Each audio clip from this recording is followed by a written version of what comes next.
This bike, what you can see sitting behind me, was built up from hand-selected components towards the end of last year. Some of you might even have watched the live streams I did while I was working on it. Since then, I've done a good chunk of miles on it. I've done a couple of fully loaded overnighters on it, and I have steadfastly not done a proper review of it. So today, we are going to remedy that error. The thinking behind this bike was to build something that was very sturdy, that could take any terrain I might want to throw at it, that was very low maintenance, and that was easy to repair if something should go wrong out on a ride. And I'm pretty sure I hit all those marks quite well.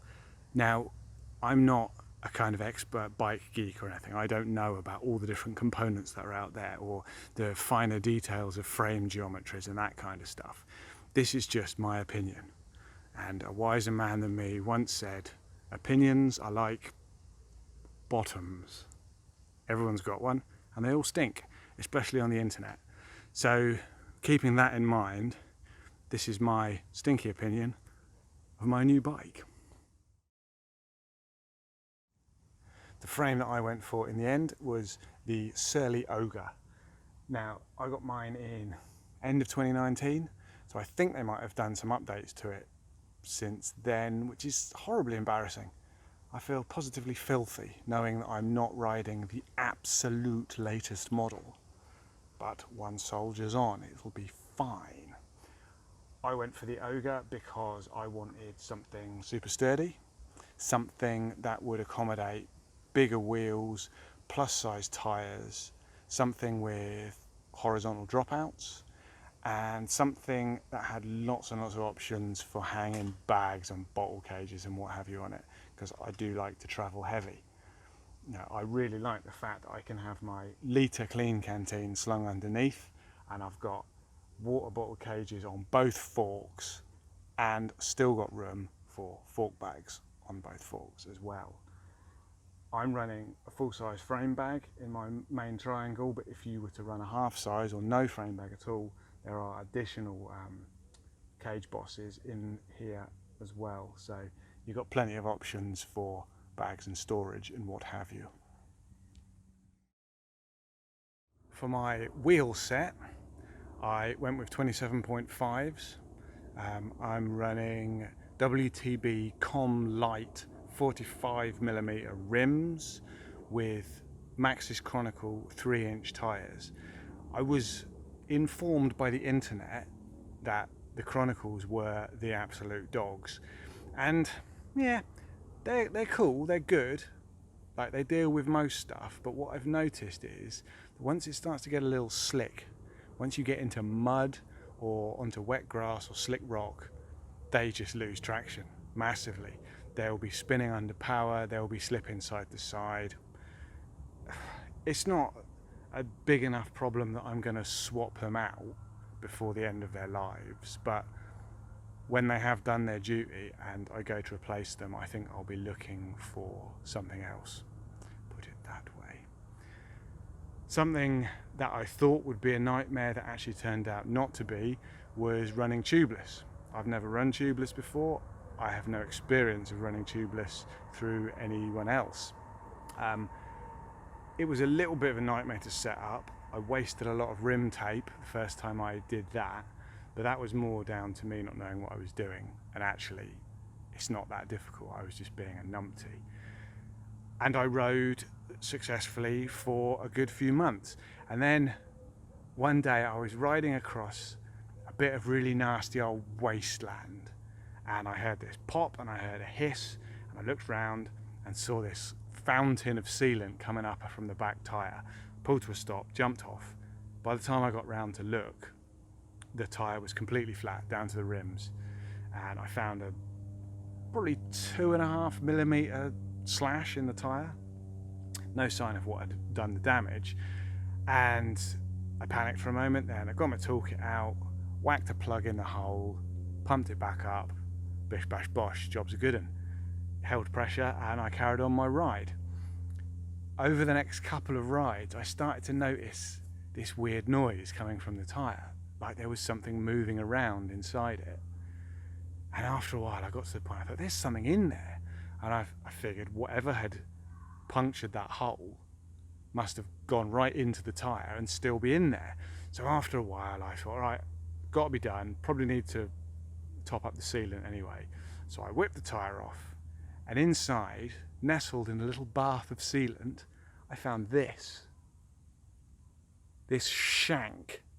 This is 6 inches long. This had gone through my tyre right inside and been sealed up inside when I fixed it, and had been rattling around in there for a lot of miles without doing any further damage. I took it out, I kept it as a souvenir and a reminder that tubeless systems actually are pretty damn sturdy. I booted the tyre from the inside and it's been running fine ever since. That was months ago. So that's my little cautionary tale that I tell myself whenever I worry about tubeless.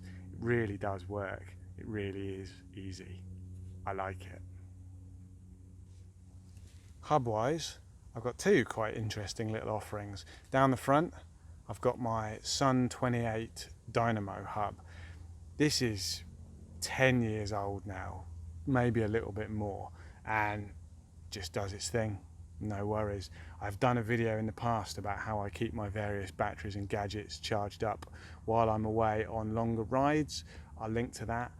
I wouldn't want to say it's the best solution, it's the only one I've tried, but it has kept me all juiced up for many years and many a long ride, so it can't be all bad. The real gem though is down the back. This is my Rohloff speedhub. I've had quite a fraught relationship with derailleurs for a long time. They do the job, but they always seem to be clicking or squeaking, or they're full of twigs and mud, or they're bent out of alignment, or they need re-indexing. It's just very high maintenance. And then last summer when I was in Sweden, one of the jockey wheels on mine just exploded for no reason. It wasn't particularly old, it wasn't particularly abused, it just decided to spill its bearings out onto the road, which was a pain. And I've just thought, let's see if there's a better solution. And the Rohloff is what I came up with. It's heavy, it's expensive, but it is a sealed unit. 14 evenly spaced gears. It needs an oil change once a year. Beyond that, it is bomb-proof and maintenance-free. And I love it.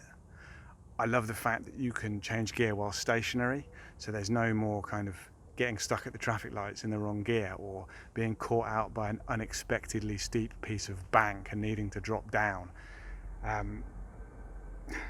The spread isn't quite as wide as my old 3x9, but it's fine.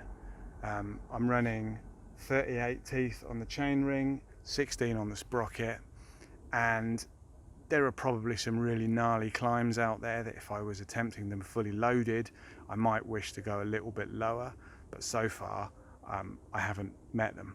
And you can, if so desired, mess around with the tooth ratios front and back, and change your uppers and lowers and spreads and ratios and all that malarkey.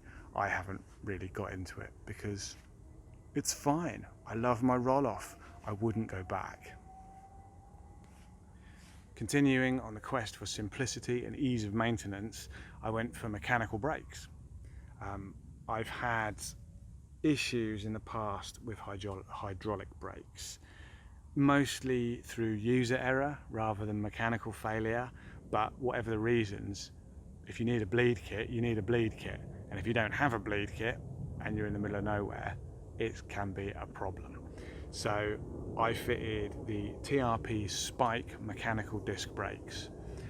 I ummed and ahed about this a little bit because I'd read reviews, people saying they don't have the stopping power, they don't have the fine detail that you'll get from hydraulic brakes. But after having used them for a while, I think that's just bike geeks getting too hung up on tiny details. These are fine. These will bring me to a smooth stop, fully loaded, on a steep gravelly descent, And that's all I could ever want. Oh, I'm being bitten by a mosquito. I will say they take a little bit of tweaking. So for the first few rides, I found myself quite often making adjustments to the barrel adjusters, to the pad adjusters, getting everything settled in. But after that, they're great. You know, they're as good as my old hydraulic brakes, I think. I went for the Surly Moloko. My old bike had almost flat bars, and I used to get really sore wrists after long rides, and I'd have to keep moving between my bar ends and my bars and bar ends and bars just to ease that up. I thought I'd get the Moloko because it's got loads of potential hand positions, but actually what I found is the bigger sweep backwards is so comfy. I just trundle along in the standard position for hours and I don't get any pain at all, which is great. I hardly ever go up onto the horns on the front, maybe at the end of a day when I'm tired and I'm battling into a headwind, but that's about it. I haven't shortened them at all. I thought I'd ride them as they were out the box and see how they felt, and they feel great. The fact that I don't really use a lot of the other hand positions kind of doesn't matter, because all the extra pipe work gives you lots of real estate if you want to attach sat navs or phones or all that sort of cockpit gadgetry to. And I also really like it when you get a bar roll on there, because you can snug it up really tight underneath this ring and it doesn't wobble around or anything like that, which is a big bonus. For a while I had the little Surly bag that sits in the loop. It's pretty good, but really it's just too small to be particularly practical, so now I take it out when I'm doing little short afternoon rides and things. But other than that, I've moved on to bigger and better things. I think that's about the thrust of it, really. Those are kind of all the main points covered. What else have I got that I should mention? I got the TRP brake levers. I got the Middleburn crank and chainring set, which is specially made for the Rohloff, so it's got the right chain line for the Rohloff. I've got Jaguar cables. I've got a Selle SMP gel saddle. I've still got a rack on there, as you can see. I'm very much on the fence in the whole soft bag versus pannier debate. There might be a video coming on that soon, in fact. There might also be a video coming on the various bags and stuff that I've got for this. I haven't quite worked out the best way to pack it and to load it yet, so I'm going to wait for a little while before doing that, but it's coming. Oh, the Rohloff shifter. It's got the Rohloff twist grip shifter on there, which at first, I found it a little bit weird, but now actually I really like it. It's very easy. It's just always there and it's easy to access. And now if I go back and ride my old Zesty, which is all fingers and thumbs, clicky, clicky, clicky shifters, I find it quite weird and quite difficult to get my head around. So that's groovy. I love the fact that I can go away and know that all I have to take with me maintenance-wise is the usual Allen keys and stuff, a shifter cable for the Rohloff, brake cable, a few chain links, brake pads. You know, I don't have to worry about what happens if I need a bleed kit, what happens if my derailleur explodes in the forest in Sweden. It's nice. It's nice. It lets you enjoy the ride that little bit more. And comfort-wise, it's fantastic. I can ride this thing for hours. It's dealt with all the terrain that I've had to throw at it, with tarmac, gravel, forestry roads, muddy bridleways. Other than the Maxxis Chronicles being a little bit slippy occasionally, it does the job across the board, and I'm incredibly happy with it. Considering that I didn't really know what I was doing when I built it, and I picked most of these components based on reviews on bikepacking.com or random YouTube videos, I'm really, really pleased with the way it's turned out. And I'm just very sad that I have to work instead of being out on the road, living in a tent, cycling through a Swedish forest or a Norwegian fjord, or picking my way through the mountains down towards Portugal. You know, I've got so many trips on my list that I want to do, and unfortunately I have to work. So if you, like me, know deep down in your heart of hearts that I should in fact be a professional YouTube influencer cycle wizard, then please like and subscribe, watch a lot of my videos, especially the adverts, send me gold nuggets in the post, all that kind of stuff, so that I can quit work and just cycle around the world for a living.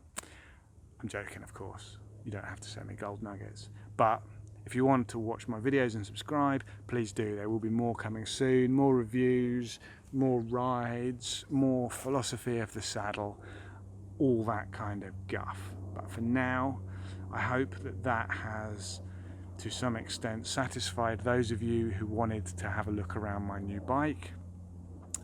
Any other questions, just ask. I read all my comments and I will respond if I can, and if you're not one of those people who leaves weird comments that don't make any sense.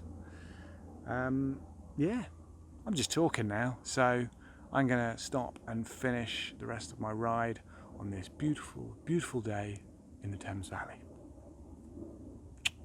See you later, people.